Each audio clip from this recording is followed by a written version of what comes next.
kusoo dhaweeyo gudoomiyaha gobolka banaadir ahna duqa magaalada muqdisho mudane thaabit cabdi maxamed si uu kelmadiisa halkan uga yiraahdo.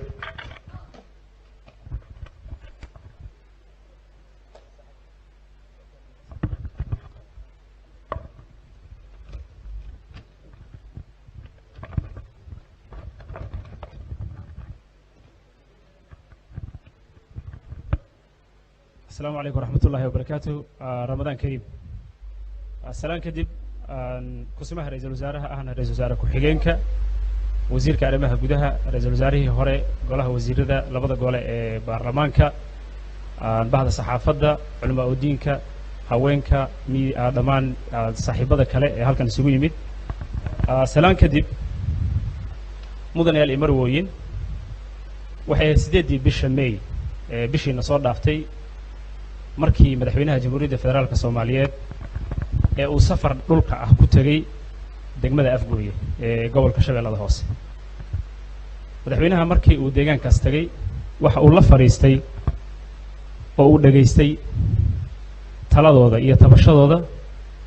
dadka deegaanka degmada Afgooye. Markii uu dhageystay kadib madaxweynaha waxa uu isla markii ku baaqay in loo baahan yahay saddex arrimood oo isku xiga iskuna xiran. saddexaas arrimood ay waxay kala hayeen kow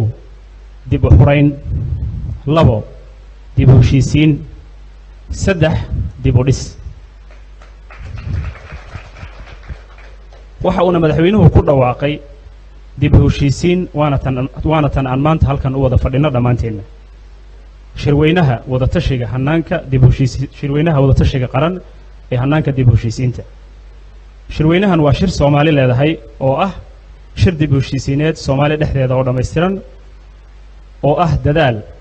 dheeraa oo dib u heshiisiineed ee soo socday tan iyo markii colaaduhu ka aloosameen dalkeena. waxaan maanta nasiib u yeeshay 10 sano kadib waxaan ka qayb galay shirkii 2007 oo uu shirka horkacay gudoomiye u ahaa madaxweynihii hore ee mudane Cali Mahdi Maxamed oo uu markaa u ahaa gudoomiye ayaan ka qayb galay anigoo hay'ad u shaqeynaya. maanta waxaan haddana nasiib u yeeshay 10 sano kadib in haddana shirweyne kale ka qayb galo oo dib u heshiisiin ah. maxaa maalintaa dareemay, maantana maxaan dareemay? maalintaa dareenkii aan qabay intii isu timid ee 3 kun gaaraysay ayaan ku dareen ahaa oo ahaa dad Soomaaliyeed oo nooc walba isugu jira, dhaqan, siyaasiyiin iyo Soomaali sida ay u dhan tahay oo gobolada oo dalka oo dhan ka wada yimid dibna isu arkay. caasimadii dalkana markaa ku soo laabtay muddo aad u fog ayagoo aanan dib u arag. waad qiyaasi kartaan dareenka intuu la eg yahay dadka maalinta isu yimid. maantana maxaan dareemay? waxaan maanta dareemay dareenka wixii laga qaaday, horumarkii laga sameeyay, natiijadii maanta waan u joognaa. sida uu wasiirka yirina waxaan insha Allah rajaynaynaa dareenka maalinta natiijadiisa maanta maadaama la gaaray oo wax badan ay ka suurta gashay inta dhiman in ay noqoto mid shirkan maanta uu noqdo kii soo gabagabeyn lahaa dhammaan dib u heshiisiinta. dib u heshiisiin ma dhamaato laakiin aasaaskeeda in uu dhamaystirmo. walaalayaal waxa xaqiiqo ah in dib u heshiisiinta ay tahay baahi aan dib loo dhigi karin, waana midda looga gudbi karo colaadaha iyo dagaalada daba dheeraaday ee dalkeena. dib u heshiisiintu waa furaha nabadda, sugidda amniga, waana furaha kalsoonida uu muwaadin kasta ku qabo dawladdiisa. kow runtii marka la fiiriyo ilaalinta nabadda waa mas'uuliyad guud oo qof kasta laga rabo. sugidda amnigana waa shaqada laga rabo dawladda. iyada oo qayb ka ah sugidda amniga magaalada Muqdisho waxa aad la wada socotaan in uu ka socdo howlgallo amni oo meel fiican marayo, natiijadiisana la dareemay. ninkii la dhihi jiray Abraham Maslow oo ahaa aqoonyahan Mareykan ah ee ku noolaa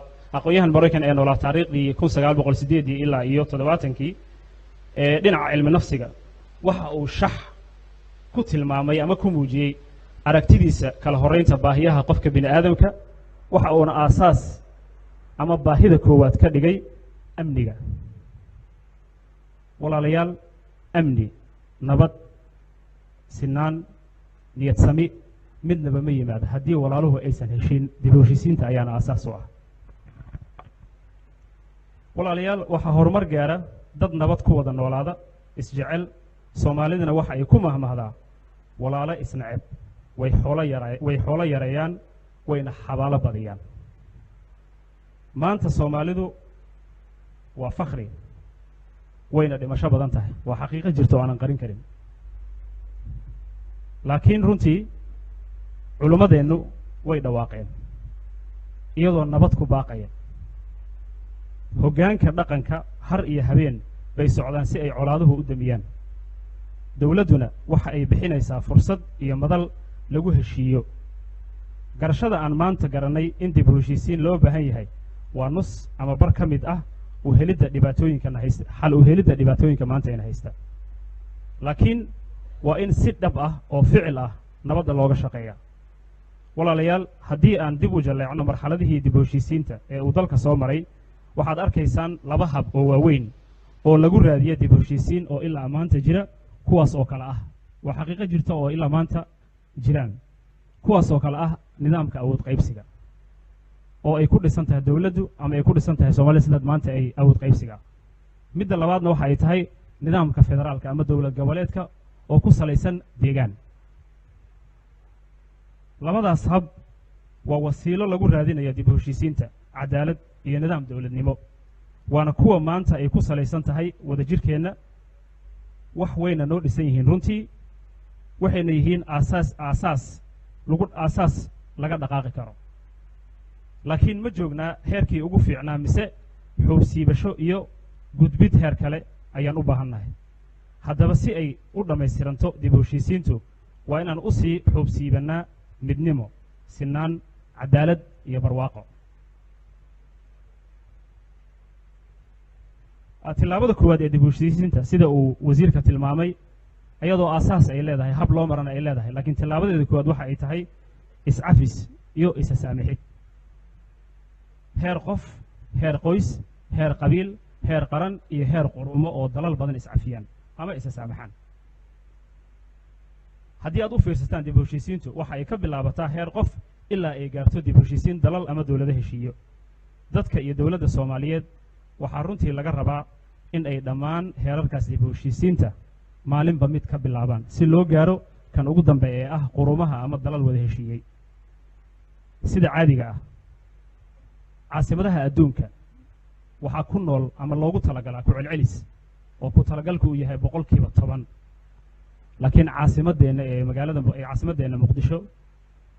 waxaa ku nool